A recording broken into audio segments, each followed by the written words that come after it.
puji Tuhan karena saat ini Tuhan masih boleh memberikan kesempatan bagi saya, dan sampai saat ini saya dalam keadaan sehat dan kuat. Semuanya itu saya amini hanya terjadi oleh anugerah Tuhan. Dan saat ini saya akan memberikan kesaksian, sekaligus saya akan menceritakan kronologi kejadian kecelakaan yang saya alami pada hari Jumat tanggal 11 Juni 2020 di ruas jalan antara Desa Wubuk dan Pinamorongan.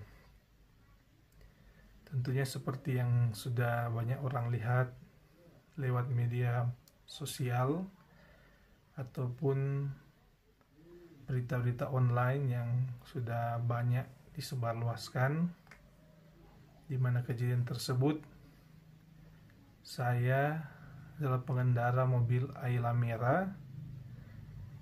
Nama saya Winsi Mandagi, saya bekerja sebagai satuan pengamanan di Bank Rakyat Indonesia di Tumpaan.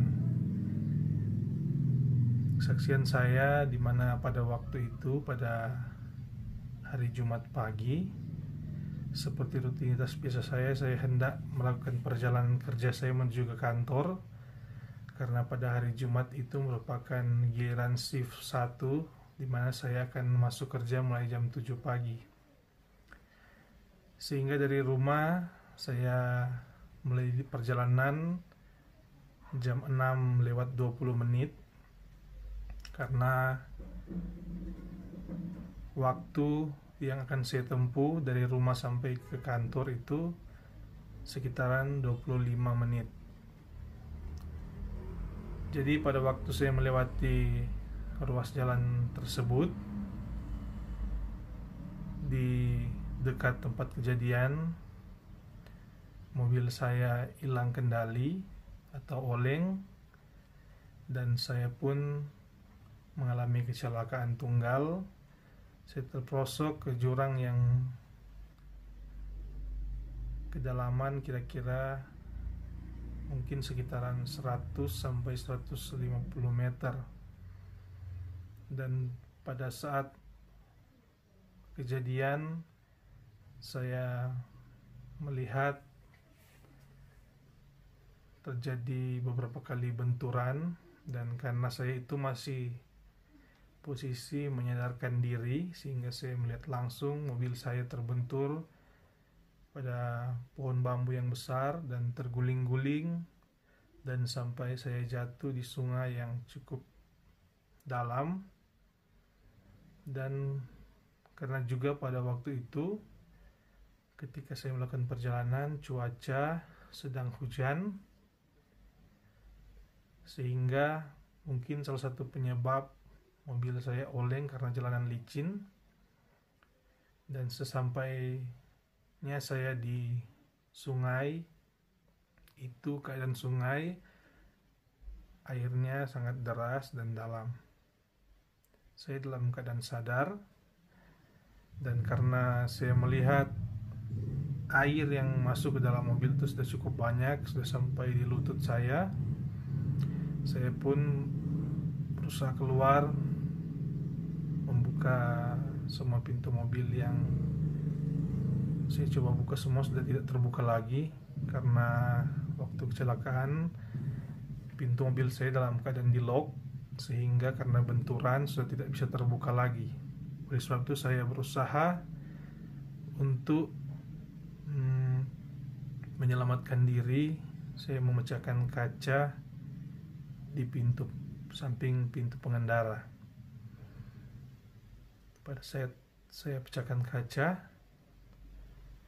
saya keluar, dan memang mujizat Tuhan, karena posisi waktu itu saya lihat juga jendela pintu samping pengendara itu sangat kecil, sehingga yang sebenarnya saya akan kesulitan untuk keluar, tapi mujizat Tuhan saya bisa keluar lewat pintu jendela di samping pengendara yang di samping tempat duduk yang saya pecahkan itu. Saat keluar, saya melihat ke atas, ternyata saya juga tidak menyangka kalau saya jatuh ke sungai dengan kedalaman yang sangat dalam, ketinggian tebing juga itu sangat tinggi. Bagi saya itu sebuah mujizat karena saya jatuh dalam keadaan tubuh yang memang waktu itu sepenuhnya saya itu baik-baik saja. Hanya ada beberapa goresan di tangan dan di wajah saya. Itu terjadi karena saya berusaha keluar dari kaca pengendara. Setelah saya keluar dari mobil saya, ada juga beberapa bagian tanah yang di atas yang jatuh, mungkin diakibatkan karena benturan mobil saya waktu saya meluncur dari jalan itu, yang jatuh menyusul setelah mobil saya jatuh. Dan ketika tumpukan tanah itu yang juga cukup besar jatuh di samping mobil saya melihat ternyata itu adalah beberapa bagian mobil saya yang pecah, yang jatuh juga ke bawah, sehingga saya juga sempat membereskan mobil saya, barang-barang semua yang terlempar dari mobil saya masukkan kembali seperti ban reserve, barang-barang saya atur dalam mobil saya, perlengkapan kerja saya masukkan semua ke dalam mobil saya. Setelah saya keluar, saya juga melihat di samping mobil saya ada mobil yang lain yang dalam keadaan terbalik. Jadi posisi waktu itu sebagian mobil tersebut terendam di air, dan keempat bolanya sudah di bagian atas, dan di bagian atas itu sudah banyak sampah, banyak ranting-ranting, banyak botol-botol air mineral dan sampah-sampah yang lain yang mungkin saya berpikir karena mobil tersebut mungkin sudah lama di situ, jadi posisinya sudah penuh dengan rumput, sampah, dan lain sebagainya. Memang waktu kejadian tersebut saya berpikir mungkin mobil tersebut sudah lama berada di tempat itu, atau mungkin ada kecelakaan yang sudah lama tapi mobilnya tidak dievakuasi. Tetapi saya juga sempat berpikir, mengingat saya juga beberapa kali melihat di Facebook pengumuman di mana ada seorang perawat, seorang ibu yang sudah lama hilang dan dicari-cari oleh keluarganya. Saya juga sempat terpikir mungkin itu adalah ibu yang sudah lama dicari-cari tersebut. Jadi karena waktu itu saya dalam posisi yang masih lumayan kuat, saya berusaha untuk memperjelas keadaan. Saya mendekati mobil tersebut karena juga saya melihat di seberang sungai ada ikat pinggang warna putih, dan kebetulan karena waktu itu saya juga memang berpikir, saya tidak juga mengingat dengan jelas apakah ibu tersebut adalah seorang perawat, tapi sempat saya berpikir ibu yang hilang itu adalah seorang RLAJ, sehingga ketika saya melihat ada ban putih, saya juga sempat berpikir mungkin kalau seandainya ini memang mobil dari ibu tersebut, mungkin dia sempat menyelamatkan diri keluar dari mobil, atau bagaimana. Pikiran saya waktu itu memang sudah berandai-andai apakah dia masih dalam mobil ataukah dia sudah sempat keluar mobil. Karena saya lihat ada ikat pinggang warna putih. Tapi ketika saya berusaha meraih ikat pinggang tersebut, saya baru menyadari itu adalah ikat pinggang kerja saya yang terlempar dari mobil saya. Tapi kebetulan terlempar dekat mobil Nissan tersebut. Berarti saya terpikir mungkin di dalam mobil itu masih ada orangnya. Saya berusaha mendekat, tapi karena kedalaman air yang cukup dalam, yang sudah sampai di leher saya sudah sangat sulit untuk berusaha mendekati. Saya sulit untuk menarik semua pintu mobil tersebut karena memang keadaan air sudah dalam karena waktu itu sementara hujan. Jadi saya berenang kembali ke mobil saya dan saya langsung berpikir satu-satunya jalan saya harus menyelamatkan diri dan menginformasikan kejadian ini kepada masyarakat atau orang-orang yang juga dapat memberikan informasi kepada pihak-pihak yang terkait. Oleh sebab itu, waktu saya masih di bawah, saya berusaha mencari jalan. Saya berdoa kepada Tuhan untuk memberikan petunjuk di mana jalan yang harus saya lewati. Saya melakukan 3 kali percobaan untuk memanjat tebing. Yang pertama, saya panjat tebing yang berada di lokasi tersebut. Tapi memang sangat sulit karena tebing itu sangat curam, licin, dan bentuk tebing itu berbentuk oval sehingga memang sangat sulit. Ketika saya sudah sampai di tengah tebing itu, saya sudah tidak ada jalan lagi dan saya turun kembali. Percobaan kedua juga saya naik kira-kira 10 meter dari lokasi tersebut. Saya berjalan dan saya naik di tebing yang berdekatan juga di situ. Sudah sampai di pertengahan tebing juga, saya melihat jalannya sudah buntu lagi, sudah tidak bisa dipanjat lagi, dan saya kembali turun ke bawah. Sehingga saya berusaha jalan-jalan terus ke arah, mengikuti arah air, arah arus air sungai. Saya berjalan terus ke bawah dan saya melihat ada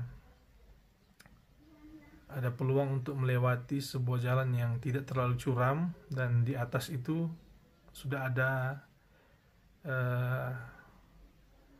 bagian jalan yang bertanah, sehingga saya pikir mungkin saya bisa berusaha untuk keluar lewat jalan tersebut.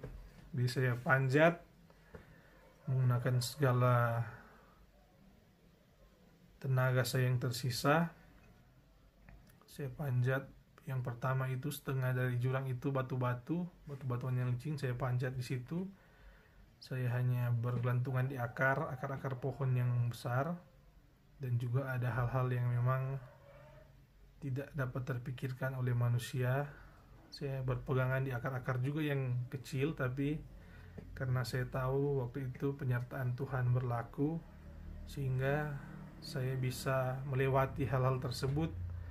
Dan ketika saya sudah hampir sampai di jalan, mungkin sekitaran 3 meter dari jalan raya, tidak ada lagi yang saya bisa pegang. Sudah tidak ada lagi tempat untuk mungkin saya bergelantungan, atau tidak ada akar lagi, tidak ada batu lagi untuk saya injak, sehingga saya berupaya untuk mencari pertolongan. Kebetulan lewat sebuah motor yang dikendarai oleh seorang bapak. Saya panggil bapak tersebut, saya minta tolong untuk menarik saya ke atas. Dan puji Tuhan, ternyata teriakan saya didengar oleh bapak tersebut dan dia kembali lagi dan menolong saya. Sehingga saya menyampaikan ucapan terima kasih karena setelah menyelamatkan saya. Dan bapak juga itu menanyakan kejadian. Saya sampaikan bahwa saya kecelakaan mobil, tapi posisi mobil ada di atas. Dan di situ juga ada 2 mobil, mungkin salah satunya adalah mobil yang sudah lama dicari-cari oleh pihak kepolisian. Bapak itu juga ternyata di waktu yang sama sudah ada beberapa orang yang berhenti melihat saya, termasuk seorang bapak juga yang hendak ke Amurang. Bapak tersebut adalah bapak yang biasa melakukan perjalanan dari Kaongkoan ke Amurang. Dia juga memberikan tumpangan kepada saya untuk pergi ke desa Tumpaan. Saya pergi ke rumah kakak saya. Dan juga di situ juga saya melihat ada mobil yang menjual air isi ulang. Mereka juga berhenti melihat keadaan saya. tapi saya sampaikan untuk segera memberitahu pada pihak yang terkait tentang kejadian ini.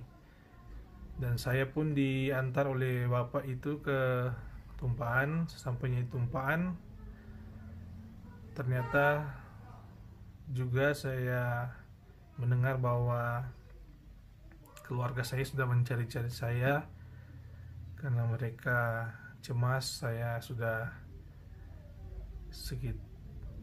mungkin sudah jam 9 saya belum tiba di kantor, dan ternyata semua keluarga saya, bahkan pun teman-teman kantor saya sudah berusaha mencari keberadaan saya. Dan juga saya sampaikan bahwa di tempat kejadian kecelakaan tersebut memang tidak ada signal handphone, dan juga barang-barang yang saya bawa itu banyak yang sudah hilang, termasuk kedua handphone yang saya bawa, sehingga tidak ada alat komunikasi lagi. Dan puji Tuhan, saya dapat selamat dari kecelakaan maut tersebut. Memang ini adalah sesuatu anugerah yang saya alami bersama dengan keluarga saya. Memang bagi saya sendiri yang jadi korban kecelakaan tersebut, saya juga tidak menyangka saya akan selamat tanpa cacat sedikit pun dalam tubuh saya ini. Dan ini adalah anugerah Tuhan yang terbesar yang pernah saya alami seumur hidup saya. Dan saya sangat bersyukur karena Tuhan berikan kesempatan bagi saya untuk mengalami ini. Saya boleh merasakan bagaimana tangan Tuhan menopang saya dan memegang saya. Dan nantinya di video ini akan ada background di mana lagu ini saya nyanyikan pada waktu saya melakukan perjalanan dari rumah sampai di lokasi kecelakaan. Saya biasanya kalau perjalanan pagi-pagi itu, saya biasa menyanyikan lagu rohani. Jadi di jalan itu saya menyanyikan lagu rohani sampai saya kecelakaan. Saya masih posisi juga masih dalam menyanyikan lagu rohani sampai mobilnya sudah di sungai. Lagunya itu masih sempat nyala, tapi saya matikan mesin karena takut ada hal-hal yang tidak diinginkan. Dan di sini juga tentunya saya mengambil hikmah dari kejadian ini. Yang pertama, di mana Tuhan masih memberikan saya kesempatan kedua. Jadi tentunya hal ini menjadi satu peringatan, satu teguran bagi saya dan juga keluarga, istri, orang tua, saudara-saudara saya untuk lebih dekat lagi dengan Tuhan. Dan hikmah yang kedua, mungkin juga Tuhan memperingatkan untuk lebih berhati-hati lagi dalam mengendarai kendaraan. Karena memang pada waktu itu posisi jalan licin, dan juga mungkin saya juga sudah tidak mengetahui lebih jelas lagi, tapi memang saya berkendara di kecepatan yang normal. Karena memang seharian saya melewati jalan tersebut, jadi saya juga sudah cukup tahu kondisi jalan tersebut. Yang ketiga, mungkin hikmah di mana lewat kejadian yang saya alami, ada satu hal yang Tuhan tunjukkan, di mana seorang apoteker yang sudah lama hilang itu, sudah banyak spekulasi orang sampaikan atas kehilangannya, sudah bisa ditemukan. Itu juga merupakan ungkapan syukur saya karena ada hikmah di balik kecelakaan yang saya alami. Dan juga tentunya saya pribadi dan keluarga saya menyampaikan turut berduka cita yang sedalam-dalamnya bagi pengendara mobil Nissan tersebut yang ditemukan dalam keadaan meninggal dunia. Saya juga berdoa dan berharap semua keluarga yang tinggalkan diberikan kekuatan, kesabaran oleh Tuhan dalam melewati pergumulan ini. Saya berterima kasih kepada Tuhan Yesus yang sudah boleh menyelamatkan saya dalam peristiwa kecelakaan maut ini. Saya berterima kasih karena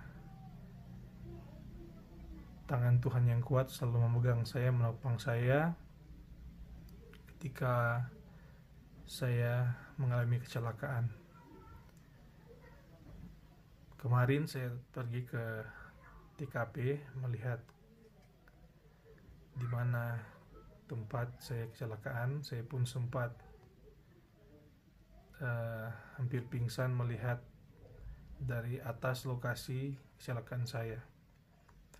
Saya merenung bagaimana kasih Tuhan yang sudah boleh menyelamatkan saya dari kecelakaan ini.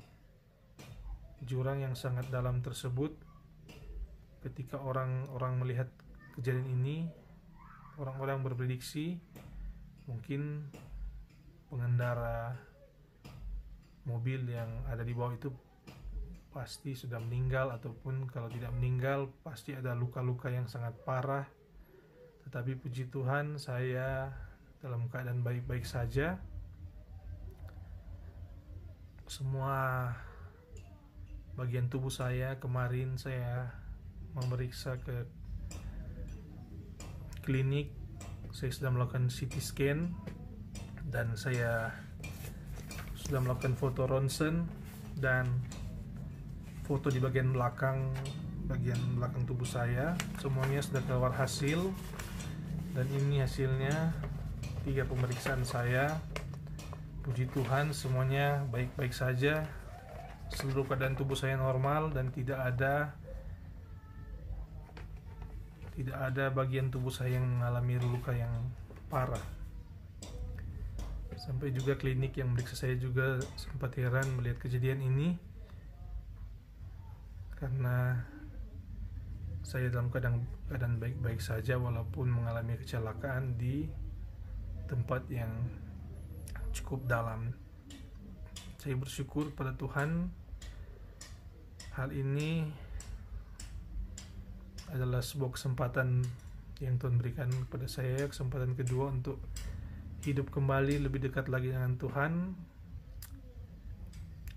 dapat menunjukkan kasih kepada sesama, dapat menjadi kesaksian bahwa tangan Tuhan yang perkasa itu selalu ada menopang kita. Seperti ayat Alkitab menyampaikan bahwa Tuhan tidak pernah membiarkan kita jatuh dan tergeletak. Jadi kalaupun kita ada pencobaan dan pergumulan yang Tuhan berikan, tidak akan pernah melebihi kekuatan kita. Dan saya bersyukur saya mengalami hal ini. Ini adalah hal yang paling berharga dalam kehidupan saya.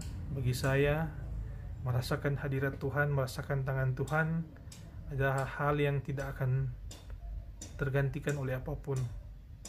Harta dan kekayaan kita semuanya itu sia-sia, tapi ketika boleh merasakan tangan Tuhan yang memeluk kita, itu adalah hal yang sangat luar biasa. Dan saya sudah merasakan langsung akan mujizat ini, sehingga saya juga berterima kasih kepada Tuhan yang sudah memang benar-benar menolong saya di balik semua prediksi-prediksi manusia atas kejadian kecelakaan ini. Tapi saya selalu mengamini ini adalah anugerah Tuhan. Semua telah Tuhan rencanakan yang terbaik. Saya juga bersyukur kepada saudara-saudara yang sudah menolong saya di tempat kejadian. Saya tidak kenal mereka satu persatu, tapi saya berdoa Tuhan kiranya memberkati kehidupan dari bapak-bapak, ibu-ibu yang sudah menolong saya. Saya bersyukur kepada keluarga saya yang memang waktu itu sempat cemas dengan kejadian ini. Bagi kakak saya, orang tua saya, adik-adik saya yang sudah menopang dalam doa, terima kasih, Tuhan berkati. Dan saya mengucap terima kasih juga khusus buat istri dan anak-anak saya. Saya yakin ini adalah bagian dari doa mereka sehingga saya boleh selamat dari kecelakaan maut ini. Dan mereka lah yang menjadi motivasi saya juga untuk dapat menyelamatkan diri saya, berusaha keluar dari jurang maut tersebut. Terima kasih. God bless you always. Dan juga bagi teman-teman kantor saya yang selalu mendoakan saya, pimpinan saya, yang juga sudah menunjukkan rasa simpati dan empati terhadap saya. Terima kasih. Saya yakin juga ketika doa dipanjatkan dengan ketulusan hati, maka juga Tuhan akan mendengarkan dan memberkati. Dan saat ini saya juga masih dalam masa pemulihan. Terima kasih juga kepada pelayan-pelayan di jemaat saya yang menopang saya dalam doa, orang-orang yang sudah datang mendoakan saya di rumah. Terima kasih kepada semua yang terlibat mengambil bagian dalam kejadian kecelakaan tersebut, yang sudah membantu saya. Terima kasih. Tidak ada yang dapat saya balas, saya hanya balas dengan doa kiranya Tuhan berkati kehidupan kita semua. Terima kasih. Demikian kesaksian saya di siang hari ini. Tuhan kiranya memberkati kita sekalian. Shalom.